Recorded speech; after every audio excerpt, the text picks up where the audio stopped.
అందరికీ నమస్కారం అండి. మీరందరూ తప్పకుండా జేడీ లక్ష్మీనారాయణ గారికి ఓటేయాలి. మేము కూడా ఆయనకి వేస్తాము.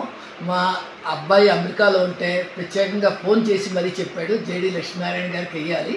ఇంకోటి కూడా అన్నాడు, ఇలాంటి వాళ్ళకి వేస్తేనే మన దేశ భవిష్యత్తు మళ్ళీ రాష్ట్ర ప్రగతి ఉంటుందని ఆయన ప్రత్యేకంగా చెప్పాడు. మేము కూడా అదే పందాలో ఉండి తప్పకుండా మేము మా ఇంట్లో వాళ్ళు అందరూ కలిపి కంపల్సరీగా ఆయనకే వేస్తాం, జేడీ లక్ష్మీ గారికి. అందరికీ నమస్కారం అండి. మీరందరూ తప్పకుండా జేడీ లక్ష్మీనారాయణ గారికి ఓటేయాలి. మేము కూడా ఆయనకి వేస్తాము. మా అబ్బాయి అమెరికాలో ఉంటే ప్రత్యేకంగా ఫోన్ చేసి మరీ చెప్పాడు జేడీ లక్ష్మీనారాయణ గారికి వెయ్యాలి. ఇంకోటి కూడా అన్నాడు, ఇలాంటి వాళ్ళకి వేస్తేనే మన దేశ భవిష్యత్తు మళ్ళీ రాష్ట్ర ప్రగతి ఉంటుందని ఆయన ప్రత్యేకంగా చెప్పాడు. మేము కూడా అదే పందాలో ఉండి తప్పకుండా మేము మా ఇంట్లో వాళ్ళు అందరూ కలిపి కంపల్సరీగా ఆయనకే వేస్తాం, జేడీ లక్ష్మీ గారికి.